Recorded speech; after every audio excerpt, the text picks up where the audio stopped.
Bonsoir à tous. Quelque chose d'intéressant que j'ai pas du tout entendu parler, enfin en tout cas dans la sphère des crypto-monnaies on n'en parle pas du tout, c'est FTMO. Il y a une bonne news avec FTMO. Pour ceux qui ne savent pas ce qu'est FTMO, on va en parler après. C'est une prop firme. FTMO a été mis sur la liste noire de l'AMF. On va voir ça, je vais vous donner mon avis par rapport à cette news-là, et vous allez voir que c'est plus complexe que ça. C'est pas juste, ok, c'est sur la liste noire, donc on banne, et on n'utilise plus cette plateforme-là, au contraire d'ailleurs. Est-ce qu'il y en a ici qui connaissent FTMO? Est-ce que vous avez entendu parler de l'histoire FTMO sur la liste noire de l'AMF? Je connais pas. Bon, parfait, je vais parler des prop firmes, ça peut être cool, histoire de commencer le live. Une prop firme est une société qui va vous donner un capital si vous avez les réelles compétences d'un trader. Alors là, comme ça vous donne des étoiles aux yeux, je vous vois déjà venir, c'est quoi cette arnaque, ça donne du capital. Attendez, en gros, FTMO, c'est aujourd'hui la plus grosse prop firme, FTMO. Donc FTMO, c'est une prop firme, la prop firme la plus connue, en tout cas à mon sens, c'est la plus connue. Cette société va pouvoir vous donner un capital. Vous allez du coup être financé pour du trading. Là, on ne parle pas d'investissement, on parle de trading pour les traders, les vrais traders. Cependant, c'est pas aussi facile que ça. Vous allez avoir un challenge. Bien sûr, FTMO ne vont pas donner de l'argent à n'importe qui. Et d'ailleurs, ce terme de donner de l'argent, faut pas du tout voir ça comme ça. Vous allez devoir passer un challenge. Ici, je vais vous mettre les challenges en bas. Alors, vous allez devoir choisir un challenge. Soit 10 000 €, soit 25 000, alors dollars plutôt. 50 000, 100 000, 200 000. Ce challenge, c'est quoi? Vous allez devoir trader pendant un mois. Vous allez avoir la première étape, dans un premier temps, trader pendant un mois, 30 jours. Vous allez devoir faire un minimum de 10 jours de trading, avec une perte de 10... Alors pour 200 000, c'est une perte journalière de 10 000 $, donc 5% de votre capital en journalier. Donc si vous perdez 5% de votre capital, vous dégagez. Si vous perdez dans ces 30 jours 10% du capital, donc 20 000 $, avec justement le challenge des 100 000 $, vous dégagez aussi. À l'issue de ces 30 jours, vous devez effectuer 20 000 $ de profit, soit 10% de bénéfices. Et pour passer ce challenge-là à 200 000 $, vous allez devoir payer 1080 $. Si vous avez réussi ce challenge-là, vous allez passer à la deuxième étape. C'est une étape de vérification, donc là c'est un peu plus souple. Si vous avez réussi la première étape, vous avez déjà fait vraiment un gros parcours. Donc là vous allez avoir 60 jours avec les mêmes conditions au niveau des pertes. Donc si vous perdez 10 000 en une journée, vous dégagez. Si vous perdez les 20 000 total, vous dégagez aussi. Et vous devez non pas faire 10% en un mois, qui est vraiment une performance assez incroyable je trouve, mais la moitié. Vous devez faire juste 10 000, donc 5% en 60 jours. C'est totalement réalisable, c'est beaucoup plus simple. Et si vous avez du coup réussi ces deux étapes-là, vous allez être partenaire FTMO, vous allez travailler pour FTMO et vous allez pouvoir vous faire financer de 200 000 € pour votre trading compte personnel. Les 200 000 € ne sont pas à vous, c'est toujours à FTMO. Comment ça va se passer? Et c'est là où vraiment il y a une grosse subtilité et je vais vous recommander une grosse chaîne vraiment qui a fait un travail extraordinaire je trouve. Moi je vous dégrossis le sujet mais c'est beaucoup plus complexe que ça au niveau fiscalité. En gros il faut voir ça comme si vous êtes trader, déjà en France, pour pratiquer ce travail en France, vous devez avoir une entreprise. Parce qu'ici, vous allez devoir qualifier ce travail-là, non pas comme, alors je sais pas comment on appelle ça, de la plus-value sur les marchés, quelque chose comme ça, pour vos fiches d'impôt, sur de l'investissement. Par exemple, vous faites de l'investissement ou du trading pour vos propres comptes. Pour remplir vos fiches d'impôt, vous allez devoir cocher une case, je sais plus, c'est plus-value ou moins-value sur les bourses, enfin bref. Ici, pas du tout, vous allez compter ça comme de la prestation de service. En gros, vous, avec votre entreprise, allez donner une analyse, votre point de vue sur les marchés à FTMO. FTMO, par derrière, répliquera ou non, ça c'est à FTMO de choisir, mais en général, ils le font, hein, c'est pour ça d'ailleurs que ça fonctionne, ils répliquent vos trades. Il y a une distinction à faire entre gestion de portefeuille, là c'est pas du tout de la gestion de portefeuille, l'argent n'est pas directement à vous, lorsque vous allez passer un ordre, l'ordre ne va pas s'effectuer directement, vous allez juste envoyer un brouillon, un schéma de l'ordre à FTMO, qui FTMO va le répliquer. Donc là, on n'est pas sur la gestion de compte, on est plutôt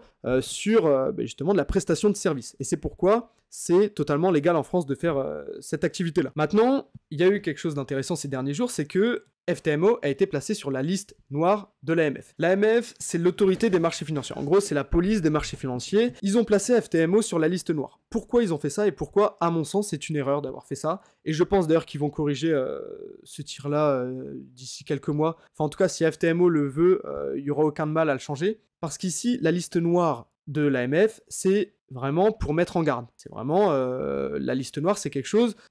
c'est compliqué parce qu'ici, la liste noire, vraiment, c'est des grosses arnaques, c'est des trucs où vraiment vous pouvez perdre votre argent, faites attention. Cependant, c'est à titre préventif. Ici, c'est pas parce qu'elle est sur la liste noire que c'est directement quelque chose d'illégal. Et donc, vous pouvez toujours pratiquer le trading pour compte FTMO. En France, il n'y a pas de souci là-dessus. Et à mon sens, ils l'ont mis sur la liste noire parce qu'il y a plusieurs personnes qui ont testé d'une manière assez débile les challenges de FTMO. Parce que FTMO, ben, leur recette, alors oui, c'est critiquable. Oui, c'est critiquable. Les recettes d'FTMO se fait par rapport au challenge. Parce que, ben, comme vous avez pu le penser, le challenge ici est super compliqué à faire. Faire 10% en un mois, en ayant un drawdown de 10% et une perte maximale journalière de 5%, c'est très compliqué à faire. Et donc, à l'issue de cette première étape, il me semble qu'il que ça doit être 85% des personnes qui se font dégager, voire même 90%.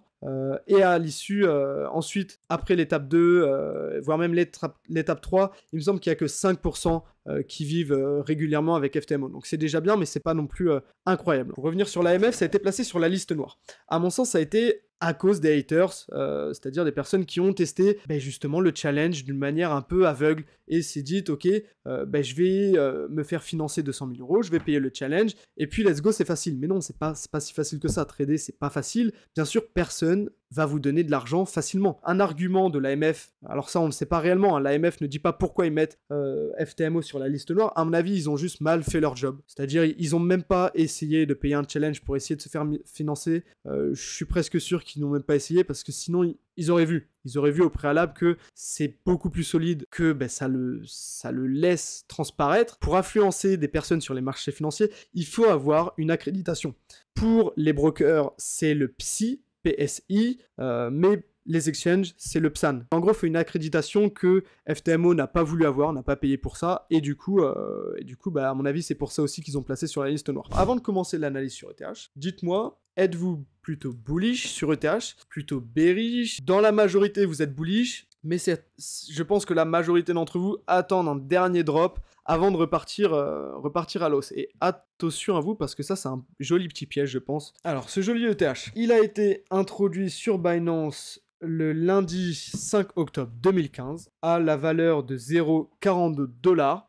Et depuis, donc il nous a fait un joli ATH le 25 octobre 2021 à la valeur de 4 951,83$. Par la suite, on a eu une baisse du marché, le fameux bear market, qui est venu jusqu'au 30 mai 2022 avec un bottom effectué au 883,60$. Toute la hausse depuis l'introduction sur Binance jusqu'à l'ATH nous a donné une performance, accrochez-vous, c'est quand même énorme, 1 157 662%. C'est... J'ai même pas les mots pour qualifier ce genre de performance. Et la baisse depuis l'ATH jusqu'au 30 mai, jusqu'au supposé bottom, enfin en tout cas bottom depuis le 30 mai 2022, nous a causé une baisse de 82,40%. Bon, d'une manière un peu globale, ce que l'on peut voir sur ETH, c'est que depuis son introduction sur Binance, on est sur une tendance haussière. Il est assez facile de voir que les sommets sont toujours plus hauts. Déjà, on a deux gros sommets ici. Sommet. Les creux sont toujours plus hauts aussi. Par conséquent, on est dans une tendance haussière depuis l'introduction sur Binance. Jusque-là, je pense que on est tous d'accord pour affirmer ceci. On va commencer le décompte à partir de ce point-là. Pourquoi ce point-là ? Parce qu'ici, je commence à analyser un joli décompte. Donc, si je pars de ce bottom-là, on peut voir quelque chose de très intéressant, et plus intéressant que si je commence mon décompte à partir du 5 octobre 2016. On va donc commencer à partir de ce point-là. Je me mets sur du weekly, on reste sur du weekly. Mode logarithmique aussi pour avoir une vue beaucoup plus proportionnelle. Maintenant, le décompte que j'en ai en weekly, c'est celui-ci. On est dans une impulsion. Vague 1, vague 2, vague 3, vague 4 et vague 5. On est dans une impulsion. Cette impulsion-là, cette impulsive-là, plutôt, c'est l'impulsif que j'ai mis en jeu. On est dans cette impulsion parce que là, on peut le voir, vraiment, on a cassé notre canal de base d'une manière assez durable. Là, on l'a vraiment cassé à la hausse. Et ça, c'est ce que l'on aime voir, c'est ce que l'on veut voir pour illustrer une impulsive sur le marché. Le sous-décompte est très propre, hein. Par ailleurs, ici, on pourrait engager une vague 1, 2, 3, 4, 5. Le sous-décompte de la vague 3 est propre aussi, vague 1, 2, 3, 4, 5. On n'est pas sur des sous-décomptes en 3 temps. La vague 2 s'est effectuée en 3 temps. Vague A, B, C ou vague W, X, Y, c'est pas le sujet là-dessus. Ici, pareil. Vague A, B, C, vague W, X, Y, c'est pas le sujet non plus.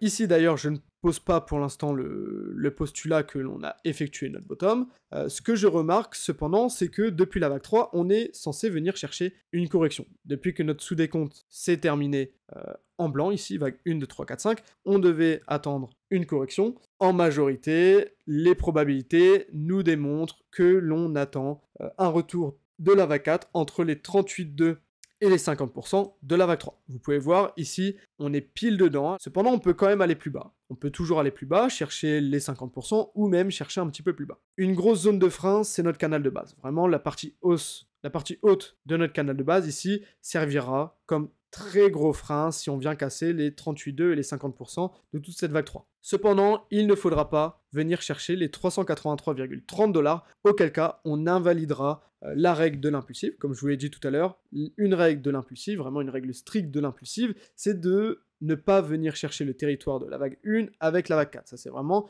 une règle stricte. Si vous trouvez un décompte comme ça sur YouTube, sur Twitter, sur Internet, posez-vous les bonnes questions. Ici, on se trouve vraiment dans une zone très propre, du coup, pour pouvoir rebondir. Si on a fini notre vague 4, maintenant, quelles seraient les perspectives à venir chercher pour la vague 5 ? Eh bien, regardez. Ici, on attendra, par conséquent, un découlement, une évolution de vague 5 en 5 temps, du type soit impulsive, soit ending diagonale. Cependant, le schéma classique, ce serait de venir chercher une vague 1, 2, 3, 4, 5 sous cette forme-là. La target et la zone de retournement que je mettrai réellement, que je défendrai lorsqu'on sera en bull market, là, ça ne sera pas une zone que je modifierai, c'est-à-dire si on commence à repartir en bull market, je ne vais pas vous dire ok, ma target elle change, on va venir chercher les 84 000. Non, parce que je raisonne avec ma théorie. La théorie, elle est expliquée dans les bouquins. La théorie ne prend pas en compte l'état émotionnel de l'analyste. Ici, pour la vague 5, j'attendrai de venir chercher ma zone de retournement. Comment je l'ai calculé ? Je mets en corrélation deux ratios de Fibonacci. Dans un premier temps, la vague 5 a énormément de probabilités pour venir chercher la vague de la vague 1 à la vague 3. Donc toute la longueur de la vague 1 à la vague 3, le tout fois 0,618 est superposé à notre vague 4. Et ça nous donne du coup cette target-là des 0,61 au 11 250,89. Ensuite, un autre outil que j'adore utiliser en corrélation avec le premier outil de Fibonacci, la première démonstration que je viens de vous montrer, c'est l'outil que j'appelle les Fibodors. C'est quoi ? C'est un retracement. Vous prenez le retracement de la vague 4, et ici, pour une vague 5, on a énormément de chances de revenir chercher les 138,2 et de faire un retournement par la suite. Et ça nous donnerait une zone au 9403,8$. En mettant en corrélation ces deux ratios de Fibonacci-là, j'ai une zone de retournement, alors avec une probabilité qui est très importante, parce qu'on a d'une part la probabilité de se retourner sur les 0,618 ainsi que sur les 138,2 de notre retracement, et ici du coup ça nous donnerait une zone de retracement entre les 9403$ et les 11 250,89$. Cependant, attention, ça c'est si et seulement si notre postulat de bottom trouvé au 13 juin 2022 à la valeur de 883$ est vérifié. Si on a fait un bottom sur ce point-là, alors pour moi, on trouvera le prochain top se fera dans cette zone-là. Donc par rapport au prix actuel, ça nous donnerait une performance, si on vient chercher les 0,618, de 429%. On va comparer ça à la vague 1, c'est très important parce qu'en général, la vague 1 et la vague 5 sont étroitement liées et vous pouvez voir qu'on serait 2 fois plus que la vague 1, donc c'est vraiment possible, hein, c'est quelque chose que j'aime bien analyser. En général, avec les vagues d'Elliott, ce que l'on aime bien voir, c'est la vague 2. La vague 2 doit en général avoir une proportion avec la vague 4 dans sa durée de retracement. Ici, je vais donc prendre la durée de la vague 2, superposée à la vague 3 pour voir si on est un peu sur le même ordre ou pas. Alors, je vais retirer tout ça pour voir l'égalité et juste l'égalité. Vous voyez ici, l'égalité avec la vague 2, mais on est vraiment à côté, on n'est pas loin du tout. Hein. On n'est pas loin du tout. Donc ici, moi je l'aime bien, ce scénario de vague 4 potentiellement fini, je l'aime bien, cependant il n'est pas validé encore. Je voulais passer aussi quelque chose d'important, et c'est pourquoi j'ai mis comme titre ETH va exploser le Bitcoin. Regardez si je compare ETH au BTC. En haut du coup on a ETH, en bas on a le graphique du BTC. Ce que l'on fait c'est quelque chose de très intéressant. Sur ETH on n'a pas fait de nouveau bottom, tandis que sur BTC on a fait un joli nouveau plus bas. C'était les derniers jours, hein. C'était mercredi dernier. Donc là, on a un ETH qui a beaucoup plus de force, qui dans un premier temps supervise, est beaucoup plus résistant que le Bitcoin. Ça, c'est un point parmi tant d'autres pour dire que ETH, à mon sens, explosera le BTC. Maintenant, c'est bien beau d'avoir toutes ces perspectives-là, mais pour savoir plus précisément si on a fini la VAC4, il faut rentrer dans ce décompte. Il faut rentrer dans cette VAC4 et voir si le décompte interne est propre et nous donne une fin de VAC4 ou alors une VAC4 qui devrait continuer. On va donc passer maintenant sur du 3 jours pour analyser la pattern de correction. Essayez derrière votre ordi de décompter cette pattern-là depuis le top, effectué le 9 novembre 2021. Vraiment, je privilégie une WXY, donc une double zigzag. On a une première vague ABC, jonction vague X en 3 temps, et ensuite vague ABC.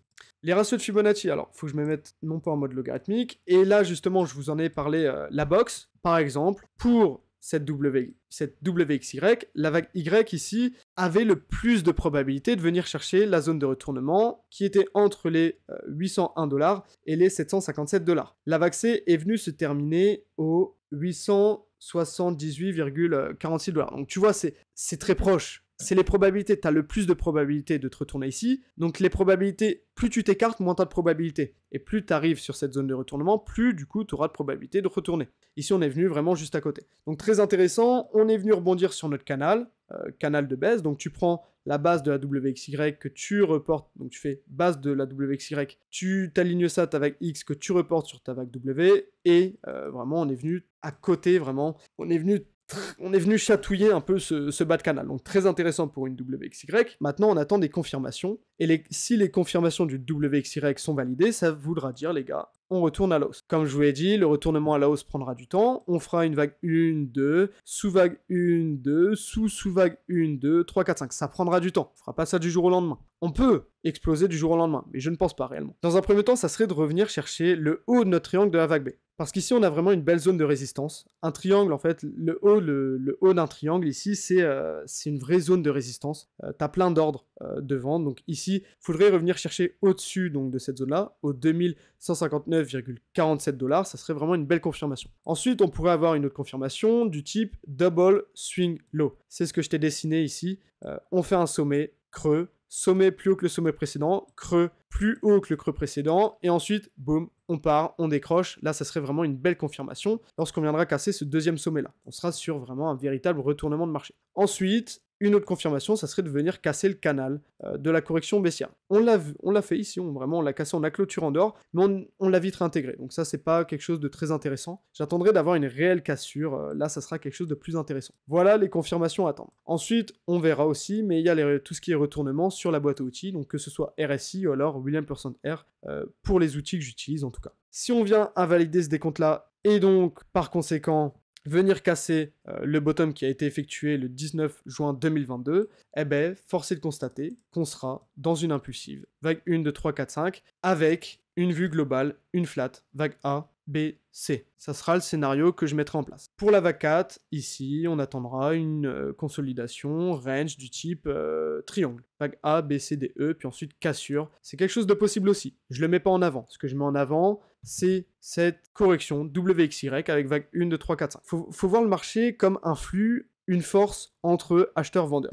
Lorsque vous avez une hausse super propre, super rapide, et ensuite une consolidation du prix, un retracement de la hausse qui se fait de manière étendue, on peut vite traduire ceci par le fait que les vendeurs ont beaucoup moins de force que les acheteurs. Les acheteurs ont vraiment poussé le prix d'une manière super forte dans un premier temps, et les vendeurs ont certes la main sur les acheteurs, mais vous voyez ici, vraiment, ça veut pas. Ça le fait petit à petit, on retrace petit à petit, mais on a beaucoup moins de force qu'à l'achat. Et donc, lorsque les acheteurs reprendront la main, ça repartira direct. C'est un peu la même chose que l'on a. Ici, on a eu un développement en 3 temps, vague ABC. C'était vraiment très très propre, et on aurait pu voir une fin de vague, du coup, vague 1, 2, ici, pour repartir à la hausse, et c'est d'ailleurs ce que je vous avais mis en avant sur mes réseaux. Cependant, on est venu faire une jonction, vague X, pour trouver un nouveau plus bas. Et donc, j'attends une vague ABC, X, ABC. J'attends une vague ABC pour revenir chercher un petit peu plus bas. Cette zone-là sera une zone clé, c'est-à-dire le terminus de la vague 2,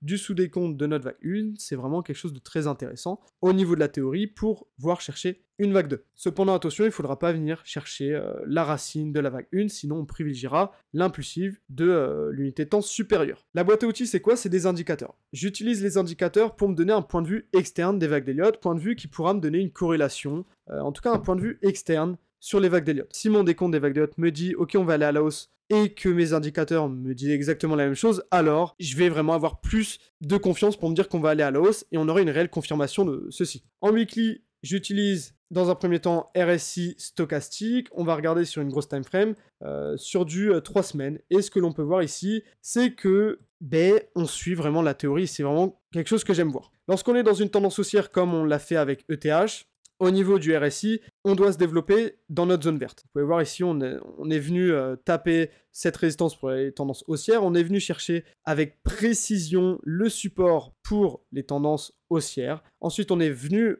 taper encore une fois cette résistance pour les tendances haussières. Et là, encore une fois, on est en train de revenir chercher ce support pour les tendances haussières. Le stochastique se trouve aussi en survente. Donc on a une corrélation entre les deux. C'est vraiment une pattern que j'aime bien voir pour me donner une réelle confirmation, une corrélation avec mon décompte des vagues d'Elliott. Au niveau du daily, là par exemple c'est exactement le contraire, vous pouvez le voir, tendance baissière. On évolue dans notre zone de tendance baissière, donc dans la zone rouge. On a fait ça vraiment d'une manière parfaite, on est venu une fois ici, boum, on est retourné à la baisse avec un stochastique en surachat. Une deuxième fois ici, stochastique en surachat, on est reparti à la baisse. Une troisième fois ici, stochastique en surachat, on est reparti à la baisse. Une quatrième fois ici, on est reparti à la baisse. Donc là, c'est vraiment quelque chose de très intéressant. Pour l'instant, on est toujours dans une tendance baissière. Ce que j'attendrai pour avoir une confirmation de retournement de tendance sur du 2 jours sur ETH, ça serait quoi? Ça serait vraiment de casser cette résistance pour les tendances baissières et de venir rebondir dans cette zone pour les tendances haussières. Là, on sera sur quelque chose de beaucoup plus propre. Salut, c'est quoi le DCA en quelques mots? DCA rapidement, dollar cost average. Ça va te permettre de... Alors là, c'est